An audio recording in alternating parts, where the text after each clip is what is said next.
we're going to give things a little bit of a vavavoom. I am Siba Mtongana from Sibas Table on Food Network.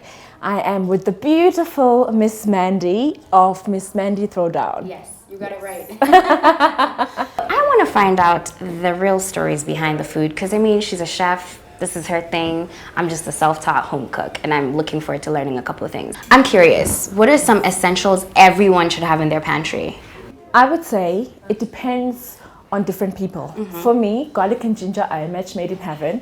Those are two small, tiny little flavors that are potent in terms of capturing whatever it is that you want to make in your dish. Flavor-wise, very healthy as well. So those form part of my staple. I always bring it local. I always have pap, which you would call maize meal or what to make ugali with.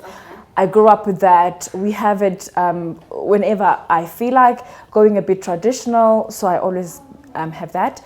Besides that, we always have vegetables. I live on vegetables. It's just my thing. I love vegetables, I love fruits, chorizo and pesto. Nice. Yes, love pesto, make my own, but if the basil is not in season, then I'm quite happy to buy one. I am not ashamed of shortcuts from time to time. And then I would have dairy. Oh, okay. Yes. What do you hate cooking? I hate baking. I'm quite open when it comes to cooking, and I have a degree in food and consumer sciences, and we majored in food science and in nutrition. I had different times in my career where I thought some things were like disgusting and I'm not going to eat that, I'm not going to cook it. At some point, I thought prawns were disgusting. It was my first year at university. We're being taught different seafood, how to cook them, how to prepare them. First time ever eating prawns in my entire life. And you know how they look grayish and translucent, and then suddenly they turned orange in color and the eyes popped and looked at me like yuck, you know.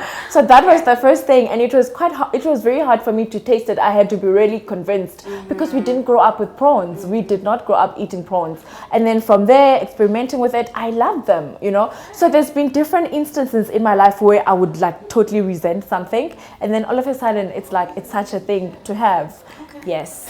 What are 5 things everyone should know how to cook? I would say if you are cooking, know how to know your way around the kitchen. You know, for instance, I prefer gas instead of stove because you can control the heat far better.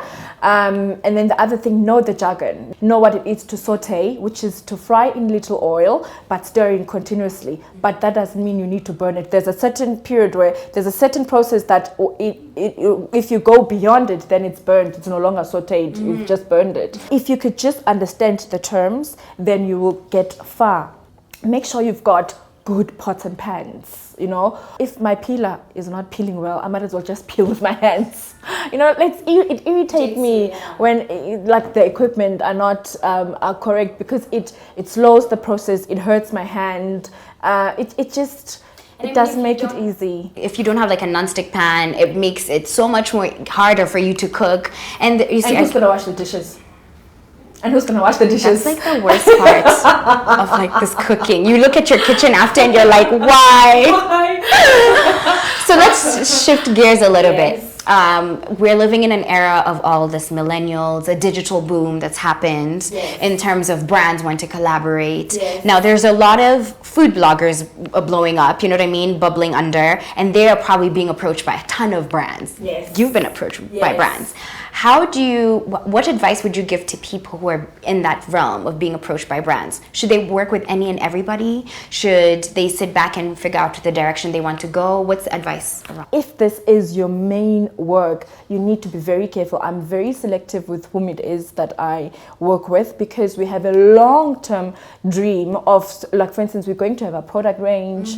We're going to have, not just products as in food, but also cutlery, pots, pans and things like that. So I don't want to be stamped by a certain brand who does pots and pans or certain food range to a point where people will always reference me to that. If you do find somebody who wants to work with you and it's a brand that is in line with you, that's very important. The brand must be in line with you. For instance, if you do high-end food, you can't just align yourself with a brand that does a low-end products, you know. At the same time, if you do like more budget food and more accessible food, you can then align yourself with a brand which is highbrow, because that's a mismatch, you know. So those are the things. And also there's a certain level of, if you are mismatched, people know and people see, and they see you as being greedy or doing it for the money than being authentic. And also you must be able to, often if you are aligned with a certain brand, you have to talk about the brand. Yeah. So you need to feel comfortable talking about it. For instance, on my show, I'm aligned with Woolworths South Africa. Now Woolworths carries my cookbook. They are the best in terms of a retailer in the food space. They are pioneering. They're amazing. So our brands align. So, and I also shop there. So I don't feel like I'm cheating. Yes. You know, I don't feel like I'm compromising who I am, or I'm putting myself at a higher pedestal than where I should be. It is in line with my brand, and it's a good synergy and all of that. So that's very, very, very important. Well, my last question to you is this. I'm a self-taught home cook. Do you believe that everyone should go to culinary school? I mean, I've been thinking about it. Yes. I think for me, I really want to completely understand the science behind food. Yes. But do you think it's a must? I would definitely advise people to go and get proper knowledge. For instance, I did food science. I majored in food science and nutrition. So it gave me the in-depth knowledge of what happens when certain things respond together. So it takes away the frustration of not knowing what it is that you did wrong. Okay. Do you understand? Yes. So it gives you the proper knowledge of how to fix it, because sometimes you would try it over and over and over, and then maybe through experience 100 times later you'll get it. Whereas if you had gone and gotten formal training in it, it helps you. So it makes your career far more credible, I would say that. And food, to a certain degree, is a cause of many diseases. So we have to also be quite responsible with whatever it is that we give people to eat. For instance, my recipes, we have health in mind, but I will indulge on certain things. So it's like, it's health in mind, but then with a little bit of naughty indulgence. Oh, wow. Yes. Well, I guess I'm going to be going to culinary school soon. I do want to say I've thoroughly enjoyed having you on my show. And before I love and leave you guys, don't forget to like, comment, subscribe, and please tell me which one's your favorite recipe from Siba below on the comment section, and I'll definitely be placing all of her social media links right there below. Yeah, you can get to check her out. Until the next episode, don't forget to check out the last one, guys, okay? Peace, love, don't forget the chicken grease.